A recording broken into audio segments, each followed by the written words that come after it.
Hermanos, Dios los bendiga, hermanos. Buenos días a todos. Vamos a la palabra, libro de los Hechos, capítulo 14. Libro de los Hechos, capítulo 14. Si usted lo tiene, me dice un fuerte amén. Libro de los Hechos, capítulo 14, versículos del 8 hasta el versículo número 17. Hemos titulado al sermón de esta mañana, Volviendo a caminar, volviendo a caminar. Dice Hechos 14:8, ¿lo tenemos todos, iglesia?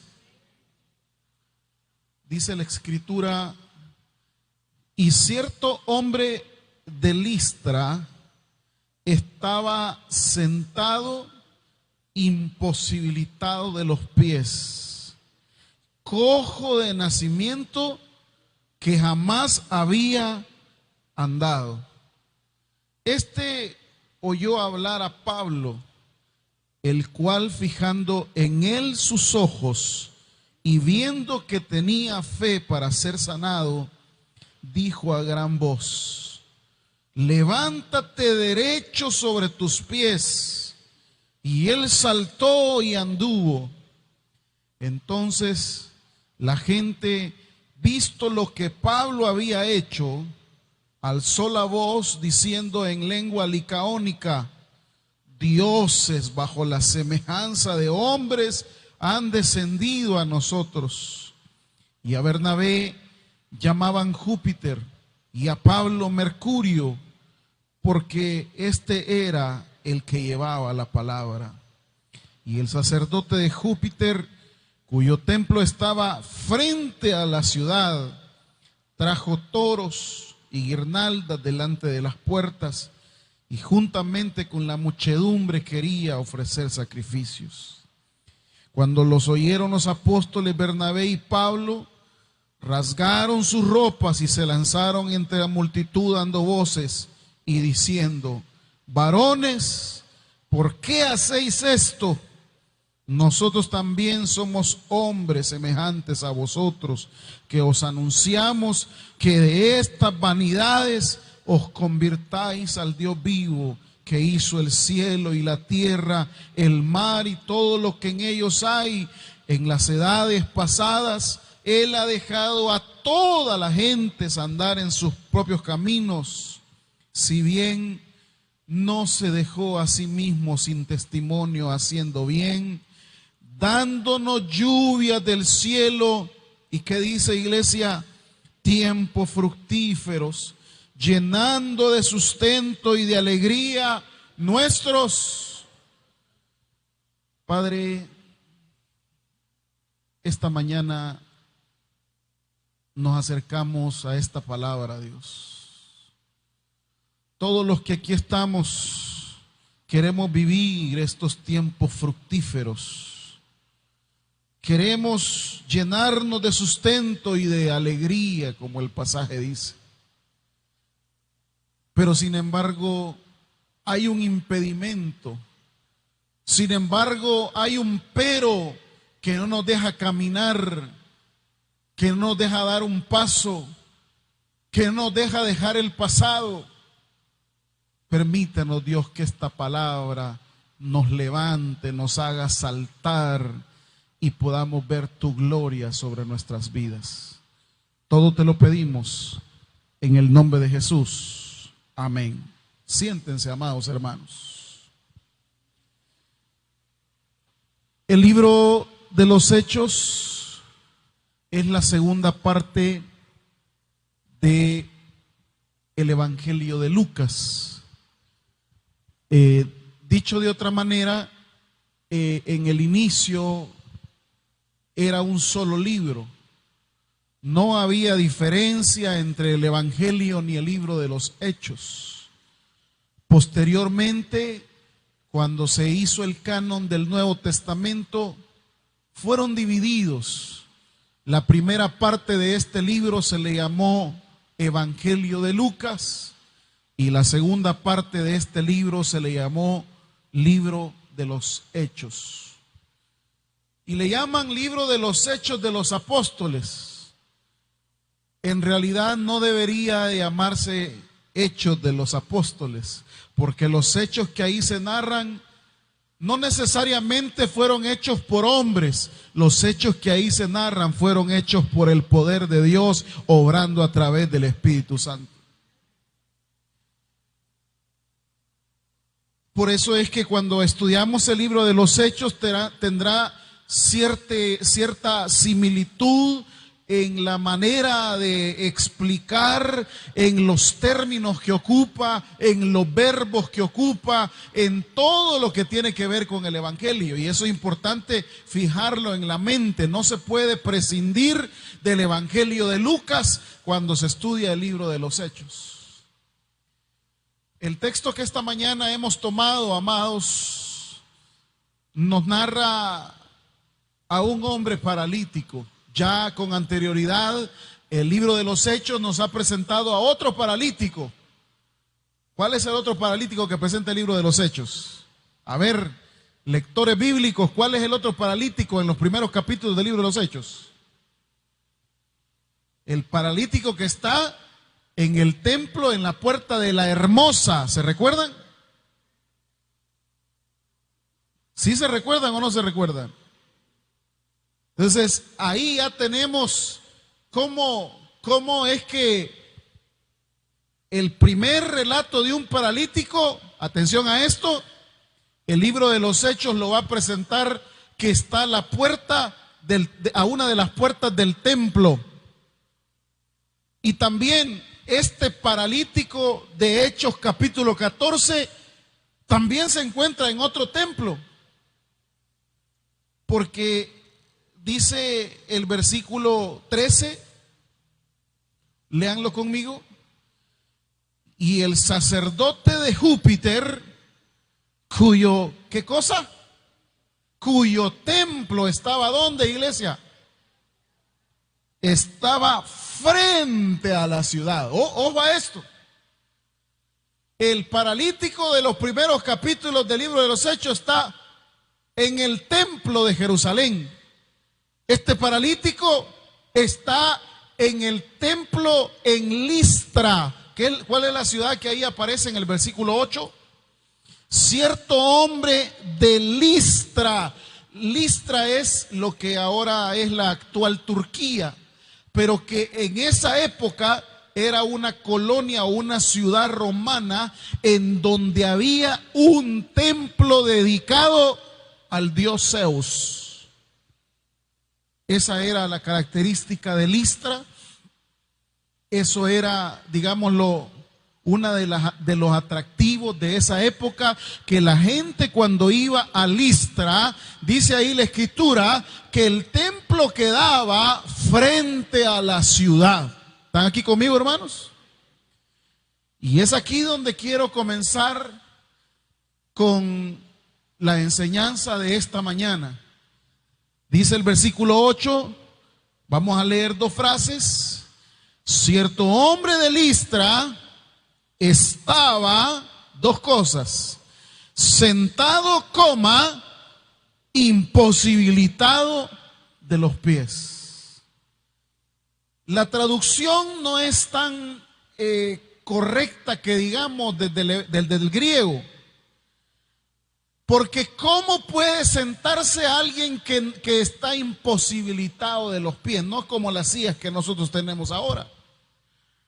Pero quiero hacer énfasis en esto porque esta palabra que ahí aparece en el versículo 8, sentado e imposibilitado de los pies, no hace referencia a alguien que está en una postura similar a la que usted está.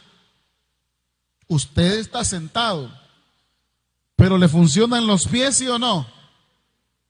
Sí. En el caso de este hombre, el hecho de estar sentado e imposibilitado de los pies, la palabra que ahí aparece, él está echado. Él está echado ahí, está tirado. Pero está frente al templo que hemos dicho que en el texto aparece, en el mismo texto en el 13 aparece que está frente al templo dedicado al dios Zeus. Vamos a Hechos capítulo 3.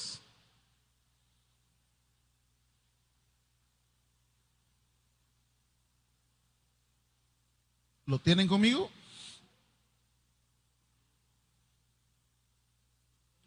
¿Ya están ahí, hermanos? Pedro y Juan subían juntos al templo a la hora novena, la de la oración.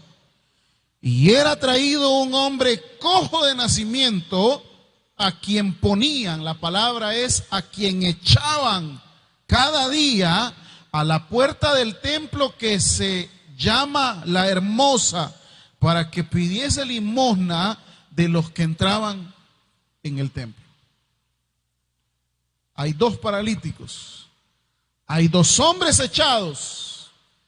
Uno está tirado en el templo de Jerusalén, el otro está tirado en el templo dedicado al dios Zeus. ¿Qué nos dice eso, iglesia? ¿Qué la palabra nos quiere decir? Que están dos hombres tirados, uno en Jerusalén y el otro allá en Listra. Lo que la palabra nos quiere decir esta mañana, amados hermanos, que no hay denominación, no hay templo, no hay religión, no hay grupo que te pueda levantar, porque el único que levanta, sana, salva se llama Jesús de Nazaret. Ni el de Jerusalén, ni el de Listra podrán estar echados ahí en el templo mañana, tarde y noche, días, semanas, años, pero no va a pasar nada. Y digo esto porque hoy la gente está poniendo su mirada en los templos. La gente está peleando por denominaciones. La gente vive en pleito por las doctrinas, cuando ni templo, ni doctrina, ni personas, ni denominación son los que tienen el poder. El único que tiene el poder es el Espíritu de Dios, que puede levantar a todo aquel que lo busca. Hay mucha gente ahora que vive pensando, y este templo y esta iglesia, yo mejor me cambio, me voy para la otra. Es que esta tiene un error, es que esto no me gustó, es que está aquí. Estos hombres están cojos, son paralíticos, pero están ahí en el templo. ¿Cuánta gente viene al templo en sentido figurado y pensando que el templo hará algo por ellos? Se quedan paralíticos, se quedan echados, se quedan sin caminar, se quedan sin poder ver la gloria de Dios, porque sus ojos están puestos en el templo. Qué tristeza, hermanos, poder llegar a tantos años de ser creyentes. Qué tristeza el poder ser personas que hemos sido bautizadas y seguimos creyendo que el templo, seguimos creyendo que los que sirven en el templo son los que tienen mi bendición, los que tienen mi salida. Amados, esta mañana que quede claro algo: el único que tiene la salida a todos nosotros se llama Jesucristo de Nazaret. El que es el mismo de ayer, de hoy y por los siglos de los siglos. Ahí está en el templo de Zeus. Ahí está este hombre, dice, lo llevaban a tirar imposibilitado de los pies, y esta es la condición por la cual él no camina, por la cual él está echado, por la cual él no hace nada, porque está en el templo y confía en el templo.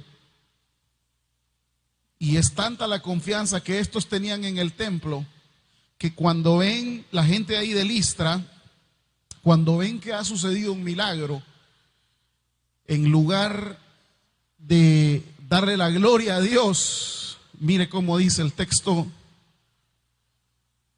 versículo 11 y 12. Entonces la gente, visto lo que Pablo había hecho, alzó la voz diciendo en lengua licaónica: dioses bajo la semejanza de hombres han descendido a nosotros. Y a Bernabé le llamaban Júpiter, y a Pablo, ¿cómo le llamaban, hermanos? Mercurio, porque este era el que llevaba la palabra. O sea, la cultura, la tradición hacía que todos los que ahí vivían tuviesen su fe puesta en los dioses. Tuviesen su fe puesta en las personas. Por eso ahí el texto claramente dice, le llamaban Júpiter y al otro le decían Mercurio, quienes formaban parte del panteón de dioses romanos. Pero la Biblia nos enseña, mis amados hermanos, que no hay varios dioses a los cuales debamos adorar. Al único que debemos adorar se llama Jehová de los ejércitos. Ahí debe de estar puesta tu mirada. Si no está puesta tu mirada allí y tu mirada está puesta en el templo te va a decepcionar. Los que servimos en el templo te vamos a decepcionar. Y como este paralítico va a quedar tirado ahí por años. Y te van a llevar todas las mañanas y vas a ir a los cultos, pero vas a seguir tirado ahí. No vas a caminar, no vas a avanzar. Porque tu fe está puesta en el templo. Y esa es la primera situación que el texto nos presenta de la razón por la cual este hombre no camina. Segunda razón, ahí hay una palabra clave en el pasaje que dice en el versículo 8, en la segunda parte, no solamente estaba sentado, imposibilitado de los pies, sino que, ¿qué dice, iglesia? Cojo, ¿de qué? Ahí esa palabra, cojo de nacimiento. Y aquí nos remonta a los orígenes. Y los orígenes tienen que ver con algo que es una herencia de sus papás, por un lado biológico, y en segundo lugar, cuando habla de la palabra cojo de nacimiento, es de la región donde él venía. Y es ahí donde tenemos que reflexionar. A veces estamos sin poder caminar porque no hemos logrado superar eso que recibimos desde pequeños. No hemos logrado superar ni alzar nuestra mirada, no al lugar donde nacimos, sino al lugar donde Dios nos quiere llevar. Es que mire, el problema mío es que yo nací en una familia pobre. El problema mío es que yo nací en una ciudad pobre. Yo vengo del cantón, yo vengo del caserío. Mire, nadie daba por mí nada. Es más, mi madre me trató de abortar. Mi papá no me reconoció, no lo conocí. Nací en un lugar muy pobre. Y la gente comienza a llenarse de excusas, de justificaciones, comienza a llenarse de elementos que lo hacen sentir que esa es la razón de su fracaso. Pero aquí está un hombre cojo de nacimiento. Y la Biblia te enseñará un principio, y ese principio dice, no es la herencia donde yo nací lo que determina quién yo voy a ser. Lo que determina quién yo voy a ser es el poder que Dios va a obrar en mi vida. Es más, no será la ciudad, la colonia, la casa donde naciste la que te dará un nombre a ti, sino que eres tú el que dará fama al lugar donde naciste. ¿Están aquí conmigo, hermanos? Hay un texto que quiero tocar referente a este punto. Dentro de la teología, Miqueas 5:2. Fíjense, Miqueas capítulo 5, versículo 2. Cuando lo tengan me dicen amén, por favor. Ahí va a mencionar una ciudad. ¿Cuál ciudad va a mencionar, hermanos? Dice el texto, pero tú, Belén Efrata, y ahí hay una frase, pequeña para estar entre la familia de Judá. Belén Efrata, cuando este texto se compone, no es una ciudad principal, no es algo de renombre. Belén Efrata era un caserío, para que nosotros lo comprendamos, era un caserío. Era algo que la gente, ¿y dónde queda Belén? A saber dónde queda el pueblo. Mire, aquí en el país hay pueblos que uno no conoce y hasta son nombres medio raros. Va a San Juan de los Calzones Cutos. ¿Y a dónde es eso? A saber dónde queda. O sea, alguien de renombre dice, no hombre, alguien de renombre aquí en nuestro país no va a venir de un cantón de eso ni de un caserío. No, alguien de renombre va a venir de la colonia Escalón, de la colonia Santa Elena. Sí, pero el principio bíblico no te dice que es la colonia, que es tus orígenes el que va a determinar quién tú eres. ¿Cómo dice el texto de Miqueas 5:2 al final? De ti me saldrá el que será Señor en Israel, y sus salidas son desde el principio de los días. A Dios no le importa de dónde tú vengas. No le importa si tu casa era de plástico, si tu casa era de cartón, si vivías en piso de tierra, si andabas descalzo. No se trata de cómo tú naciste, se trata de lo que Dios tiene planes para ti y para mí y que Él los puede llevar a cabo. Mateo capítulo 2, versículo 6. Mateo capítulo 2, versículo 6, ahí en sus Biblias. ¿Ya lo tienen? Y aquí dice el texto: y tú, Belén, de la tierra de Judá, no eres la más pequeña entre los príncipes de Judá, porque de ti saldrá un guiador que apacentará a mi pueblo. ¿Se trataba de la fama de la ciudad? No. ¿Se trataba de que la ciudad iba a ser la fama de ella la que hiciese que ahí naciera un libertador? No. Por eso, hermanos, debemos de despojarnos de cualquier complejo de inferioridad por los orígenes nuestros. Debemos de despojarnos de cualquier complejo de inferioridad por el lugar donde estudiaste, por la colonia donde te criaste, porque es cierto, podrá haber sido pobre, de escasos recursos, con muchas limitaciones. Hay gente que se avergüenza de su pasado, hay gente que le da pena pensar de que alguien se dé cuenta de dónde viene. Pero uno como creyente debe darse cuenta que entre más pobre y oscuro fue nuestra niñez, más grande y maravillosa será la gloria que Dios va a manifestar en la vida de todos nosotros. Por lo tanto, el segundo elemento que ahí aparece el texto, volvamos a Hechos capítulo 14, versículo 8. Lo segundo que dice ahí es cojo de nacimiento. Es que mis papás no tenían para que yo estudiase. Es que mis papás no me pagaron el estudio. Mis papás no tenían recursos. Tus papás humanos podrán haber sido pobres, pero tu Padre Celestial es el dueño de la plata y del oro del mundo y Él puede bendecirte. ¿Alguien dice amén a esa palabra, iglesia? Lo tercero que ahí aparece en el pasaje, como que el escritor quiere dejar bien acentuado. Bastaba con decir había un cojo, con eso ya entendíamos.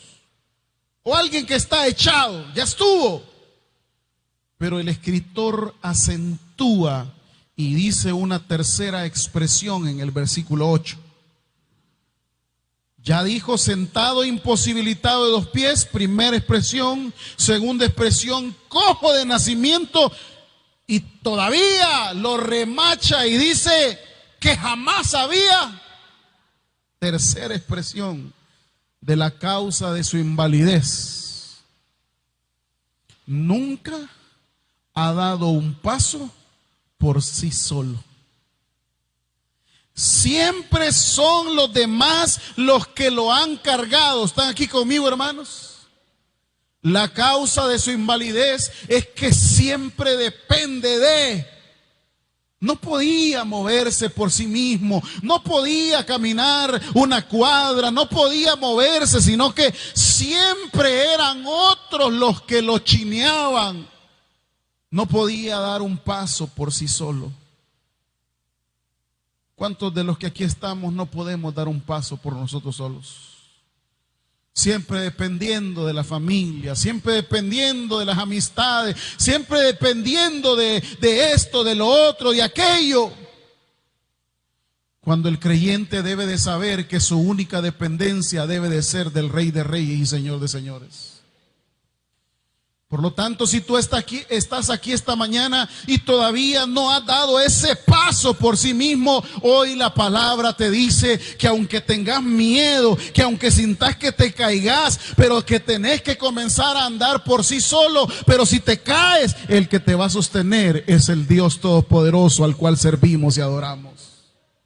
Necesitas dar pasos por sí solo, necesitas aventarte a ese negocio, necesitas poner a tus hijos a estudiar, necesitas hacer esa situación que tanto esperaba, ese crédito de tu casa, meterte de lleno en eso y comenzar a dar pasos por sí solo. Porque esto es lo que va a ocurrir en este hombre. Imposibilitado de los pies, está echado, cojo de nacimiento y nunca ha podido valerse. Qué difícil es no valerse por uno mismo, hermanos. Qué difícil es siempre depender de otros para que lo alimenten, para vivir, Qué difícil es esto, hermanos. Porque cuando usted depende de otros, es esclavo de otros. Su voluntad la dominan otros. Y el Señor no ha venido para que vivamos esclavos. Él ha venido para que tengamos libertad. Y conoceréis la verdad y la verdad os hará libres. Así que, iglesia, esta mañana Dios quiere que demos pasos por nosotros solos, por nosotros mismos. Y en el versículo 8 entonces del capítulo 14 están las causas de la invalidez de este hombre. Esto es lo que lo tiene así. ¿Qué es lo que a ti te tiene inválido? ¿Qué es lo que a ti te tiene inmóvil? ¿Qué es lo que a ti te tiene sin poder caminar? ¿Qué es lo que a ti te tiene sin poder ver alegría? El texto al final hace una aclaración y dice el versículo 17: si bien no se dejó a sí mismo sin testimonio, haciendo bien, dice el texto, dándonos lluvias del cielo y tiempos fructíferos, llenando de sustento y de alegría. Pero hay muchos que no tenemos esto hoy por hoy. No tenemos alegría, no tenemos llenura, no tenemos tiempos fructíferos. ¿Por qué? Porque estamos ahí echados. No sé cuál sea la causa de tu invalidez. No sé cuál sea la causa de que no avanzas en la vida. No sé cuál sea la causa de que nunca dejas un paso por sí solo. Lo que sí estoy seguro, y por eso te estoy predicando, es que si tú te encuentras en esta situación, hay un Dios que puede cambiar tu realidad y su nombre es Jehová de los ejércitos. ¿Cómo cambió este hombre su realidad? Su realidad era dura.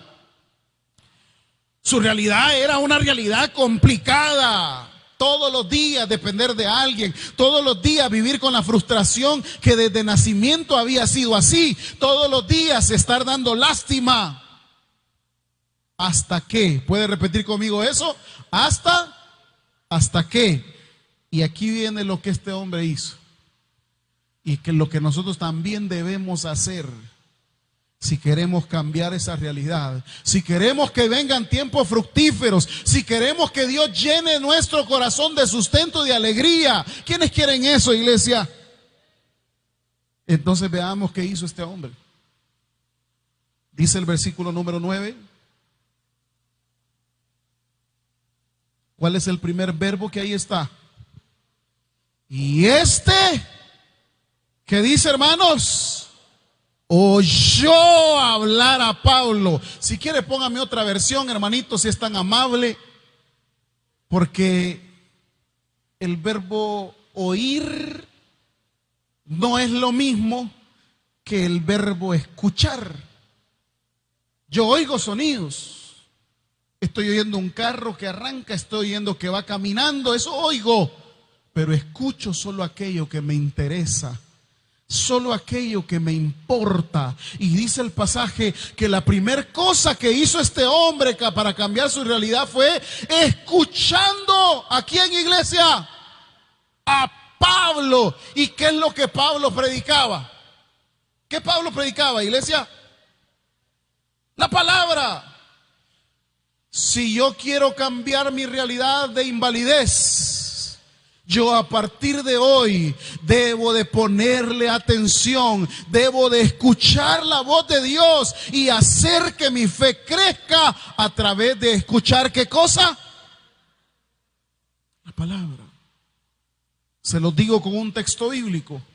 La fe es por el oír. ¿Y el oír por qué cosa? Por la palabra. Pero hermanos, hemos llegado a tal situación del cristianismo en el siglo XXI que la gente le da igual la palabra. Le da igual. A pajarear vienen al templo. O como dicen, a lelear vienen al templo. Hermano, al templo se viene a escuchar la palabra de Dios, porque dice Isaías, su palabra no regresará vacía. Dicen que los hermanos de las 7 de la mañana son los que más vienen a escuchar la palabra de Dios. No, y amén es convencido. Dicen los hermanos de Amaneciendo con Dios son los que están más sedientos de la palabra de Dios. Escuchar la palabra. Maravillosos cánticos, lindos los anuncios. Yo hace un tiempo para acá le digo a los pastores, vaya a dar los anuncios, vaya a dar, porque a mí lo que me interesa es la palabra. Y antes de darles esta palabra, ya Dios me ha hablado a mi vida. Pero el creyente hoy prefiere alabanzas. Y no digo que estén mal, está bueno. Oiga, alabanza, lo que usted quiera. Pero lo que en realidad cambia la vida y transforma la vida de todo hombre y mujer es la bendita palabra de Dios. Escuchando la palabra, dice la Escritura. Escuchando a Pablo, poniéndole atención, llegando al culto, abriendo la escritura, tomando una libreta, agarrando un bolígrafo, teniendo un corazón dispuesto. Yo vine a escuchar la palabra de Dios. Y sabe, cuando usted trae esa disposición, no importa que haya estado caliente el ambiente, no importa que la alabanza no haya salido bien, no importa nada, lo que importa es que Dios me habló a través de su palabra. Escuchando la palabra, escuchando la palabra, oyéndola, poniendo atención. Es que hermanos, debemos, si queremos caminar, debemos, si queremos salir de ese estado de inmovilidad, debemos de comenzar a amar la palabra de Dios. Y no cansarme. Y no cansarme, me decía mi hijo, creo que ayer me decía, ¿y no te aburrís de oír sermones? No, fíjate, hijo, no me aburro de oír sermones. Porque Dios me habla a través de los sermones. Pero si ya oíste 4. Sí, pero no importa. Cuando usted ama la palabra, sabe que esa palabra lo inunda, lo llena, hace que en usted cambien muchas cosas, hace que usted cambie su tristeza en alegría, su quebranto en esperanza, su enfermedad en sanidad, su depresión en algo que Dios hará. Pero eso no lo hace una charla psicológica, eso no lo hace algún programa, eso no lo hace una película. El único que transforma al individuo es la palabra de Dios. Por eso, hermanitos, si algo yo me he propuesto es que esta iglesia, todos los miembros de esta iglesia, amen la palabra, se deleiten en la escritura, atesoren lo que Dios nos da, amados. Por eso es que nos metemos al texto, por eso es que indagamos, por eso es que investigamos. ¿Para qué? Porque esta palabra, dice el libro de Hebreos, es viva y eficaz y más cortante que toda espada de dos filos, y penetra hasta partir el alma y el espíritu, las coyunturas y los tuétanos, y discierne los pensamientos y las intenciones del corazón. ¿Quiere conocer usted la espiritualidad de alguien? No lo vea por cómo habla o cómo viste. ¿Quiere conocer la espiritualidad de alguien? Vea cómo escucha la palabra. ¿Quiere que hagamos un examen? Las personas que viven con mayores depresiones y problemas en la vida son aquellas personas que no ponen atención a la palabra. Y podemos ser servidores, y podemos ser parte de la congregación, y podemos incluso hasta ser predicadores. Pero si yo no escucho la palabra, mi fe no crece, mi fe queda estancada, mi fe queda ahí, así como ese paralítico, queda ahí tirada. Hay gente que a la iglesia, en lugar de venir a escuchar la palabra, a escuchar los chambes de la gente viene. ¿Alguien dice amén? Y los chambes también son buenos, ¿sabe? Eso a nivel cultural, fuimos heredados. Hay detrás de eso todo un marco sociológico de cómo el chambre vino a ser parte de nuestro diario vivir aquí en el país. No tengo el tiempo para explicarlo, pero era una alternativa para el dominio de los terratenientes en el siglo pasado, o antepasado, mejor dicho. Era una alternativa ante esa opresión que se vivía. El chambre vino a ser algo atractivo, pero se vino heredando y se vino heredando y se vino heredando. Ahí está que la gente no llega a la iglesia a escuchar la palabra, llega a la iglesia a escuchar el chambre. Y como repito, es atractivo. Porque claro, cuando le dicen a usted, mire, yo quisiera contarle ¿el qué? Ahí va de chambroso. Ahí va de chambroso. Porque el chambre no le va a ayudar en nada, hermano. El chambre solamente lo va a ayudar a ser parte de él. Pero lo que sí nos puede ayudar a todos es la palabra de Dios, que es como un río de agua que salta para vida eterna.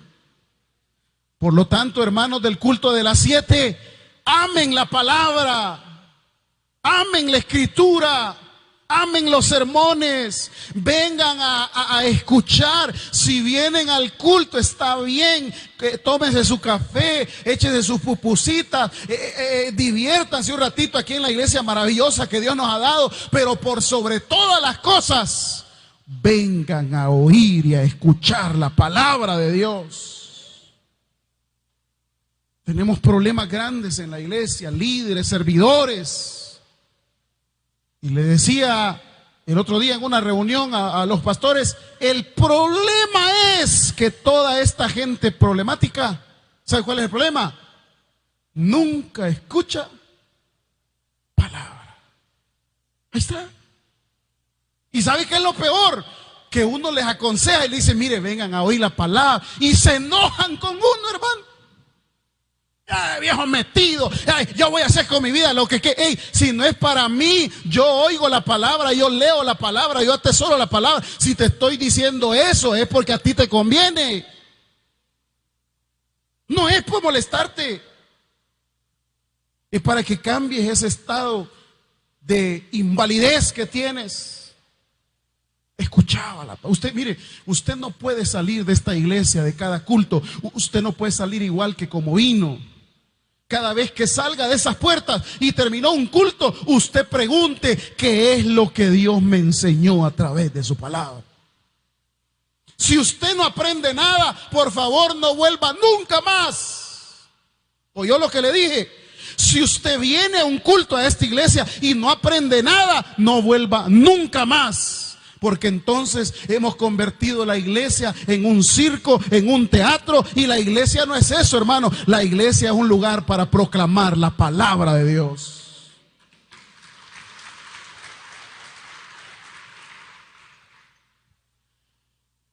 Este hombre oyó hablar a Pablo.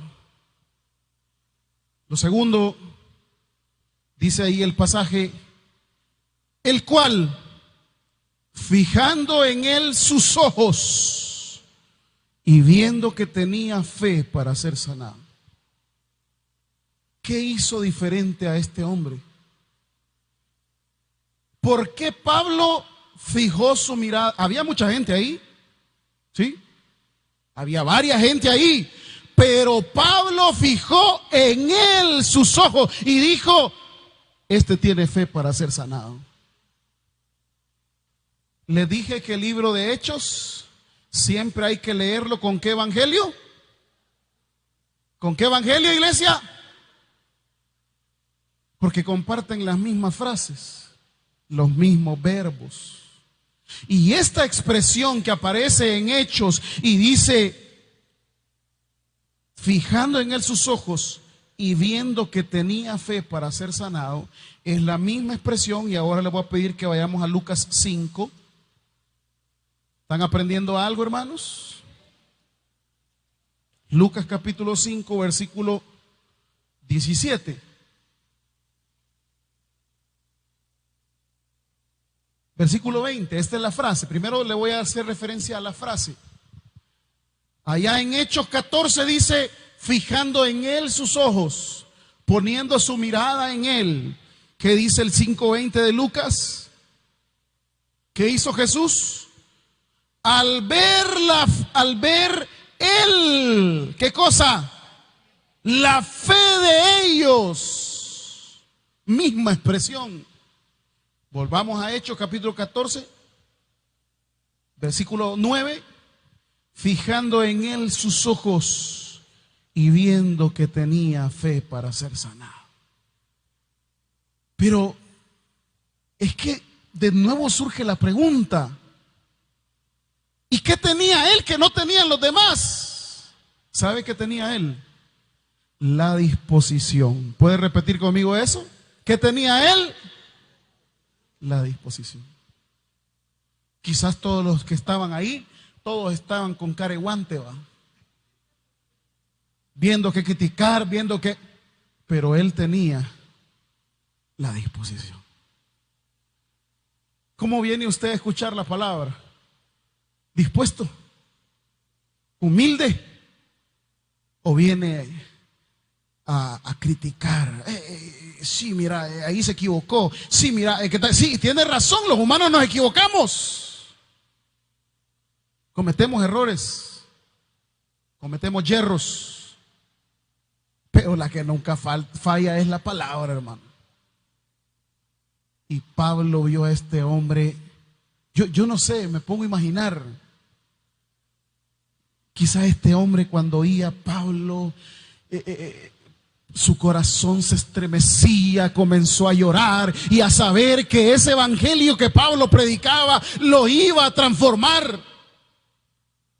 Porque usted puede venir al culto, pero puede que no traiga la disposición de ser transformado ni de atesorar la palabra. Usted puede venir al culto y sentarse y solamente va a oír. No, pero se trata de escuchar lo que Dios tiene para mí. Y esta mañana Dios evalúa nuestros corazones, sabe nuestros pensamientos, conoce nuestras intenciones y nos dice: vos tenés fe para ser sanado, vos tenés fe para ser liberado, vos tenés fe para ser transformado. Y dicho y hecho, con esto termino. Versículo 10. Le dijo a gran voz: levántate derecho sobre tus pies. Oiga qué orden que es, hermano. No sé si me pone la otra traducción. NBI. Le ordenó con voz fuerte: ponte en pie. ¿Y qué? ¿Qué hubiera pasado si usted hubiera sido el inválido? Cojo de nacimiento. Nunca se ha valido por sí mismo. Está tirado ahí por años. Y alguien le dice: vaya, levántese. Ay, tengo miedo, me voy a caer. Comienza a ver sus capacidades. Comienza a ver de lo que usted es capaz. Y eso es lo que nos pasa a nosotros. Cuando Dios nos da la orden y nos dice: levántate y enderézate y ve a hacer eso. Ay, es que me da miedo. ¿Sabe qué tenemos que hacer? Como hizo Pedro en la barca. Hemos estado toda la noche pescando. Hemos estado toda una vida, una década, por años queriendo caminar y enderezarnos y no podemos. Pero Señor, en tu nombre echaré la red. Esta mañana Dios quiere que nosotros le digamos: Señor, en tu nombre me voy a levantar y me voy a enderezar y voy a comenzar a caminar. Y era tanta la fe de este hombre, como dice la versión nuestra, hermano: levántate derecho sobre nuestros pies. Y él, ¿qué cosa? Mire, aquí alguien ha tenido algún problema en su pie, que se ha quebrado un tobillo o algo. ¿Qué es lo primero que hace cuando usted está? Por eso el sermón se llama volviendo a caminar, porque usted va tan tentando, ¿va? Quiero ver. Ajá, sí. Vamos a ver. Hoy sí. ¿Qué hizo este hombre? Que no es loco. Pero este hombre sabe que no son sus fuerzas las que lo sostiene, son las fuerzas del Dios Todopoderoso. Iglesia, esta mañana Dios te dice: has estado tirado, has estado sin moverte, pero hoy el poder de Dios ha visto tu fe y vas a comenzar a saltar y vas a caminar y vas a ver grandes cosas, porque no es tu fuerza, son las fuerzas del Rey de Reyes y Señor de Señores. Démosle un fuerte aplauso. Padre, gracias por esta palabra. Señor, ¿cuántos de nosotros estamos tirados en el templo? ¿Cuántos de nosotros, Señor, estamos inmóviles? Estamos echados como ese paralítico del templo de la Hermosa y este paralítico del templo en Listra dedicado a Zeus.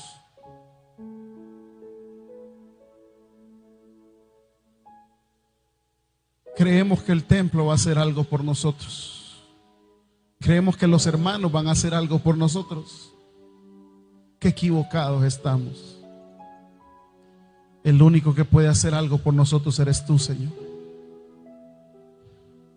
Este hombre tenía complejos que había heredado desde su niñez.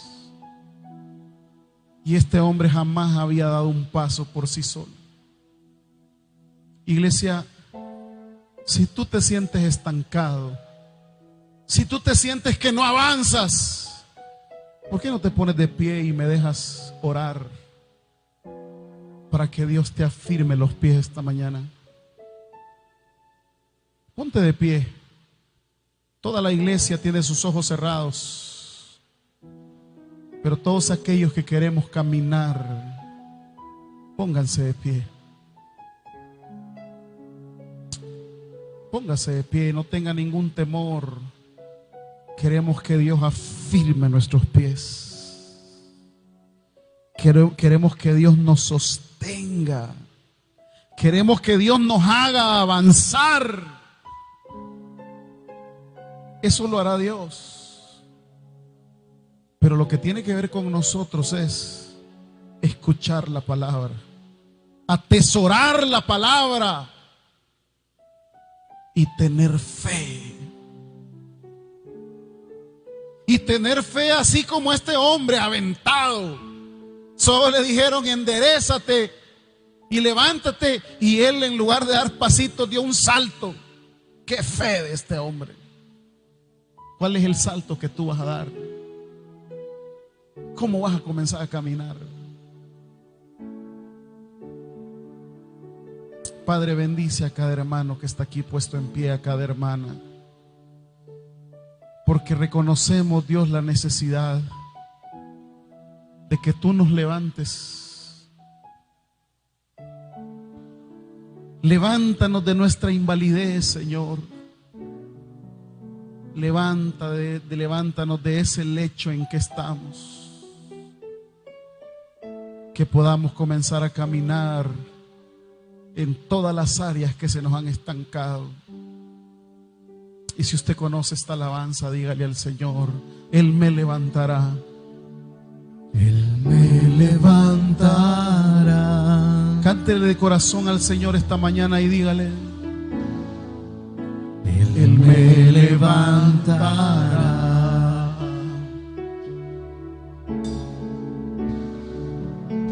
Él me levantará. Así dice el Señor. Así dice el Señor. Decimos nuevamente: Él me levantará. Él me levantará. ¿Cuántos creen esa palabra, hermanos? Él me levantará.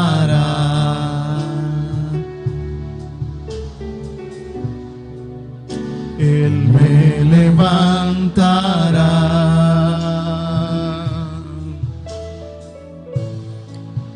Así dice el Señor. Ahora le decimos todos a una sola voz: Él me levantará.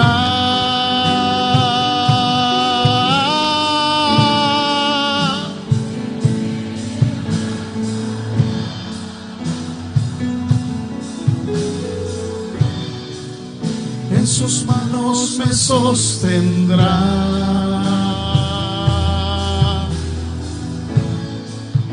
Él me levantará.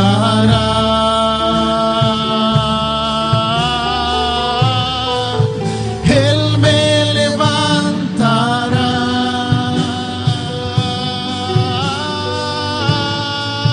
Él me levantará.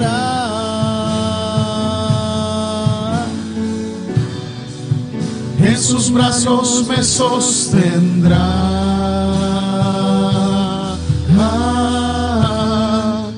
Así dice el Señor.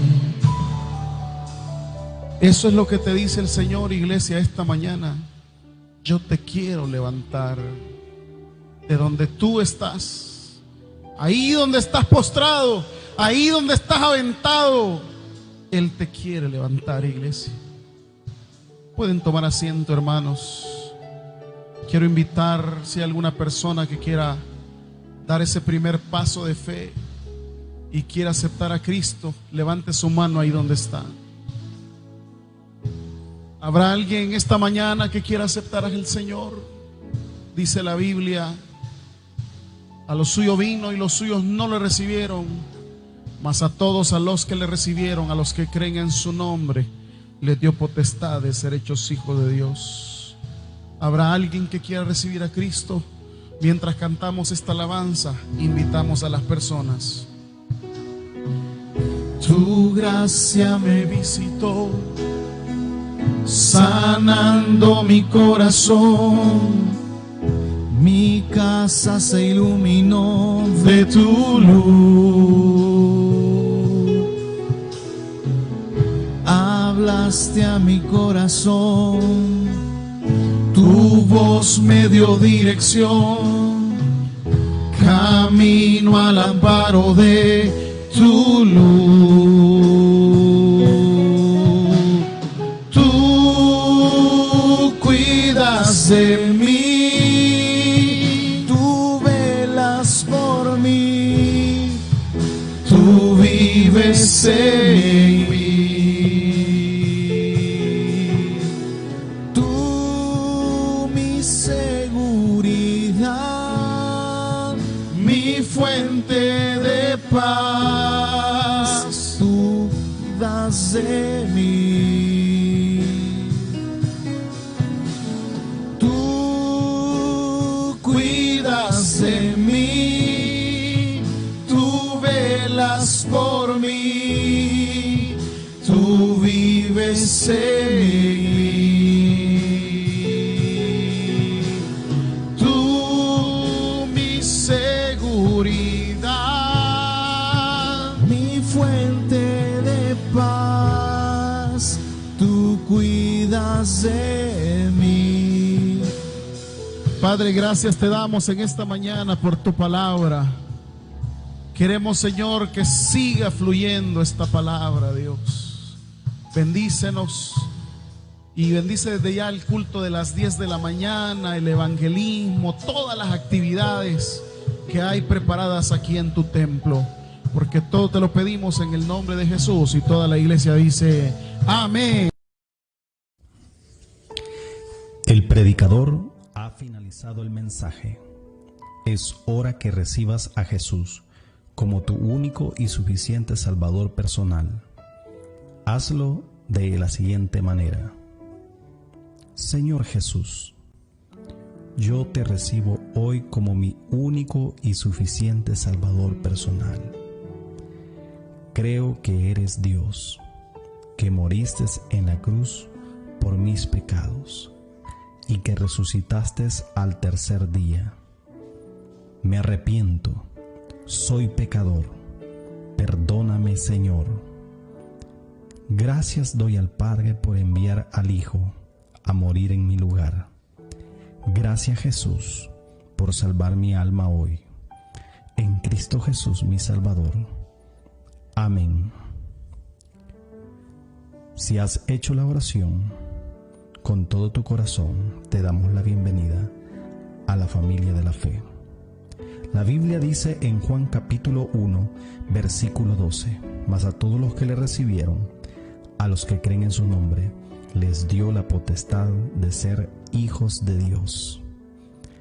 Te damos la bienvenida a nuestra iglesia. Somos más que una familia. Tabernáculo Bíblico Bautista, Ciudad Delgado. Dios te bendiga.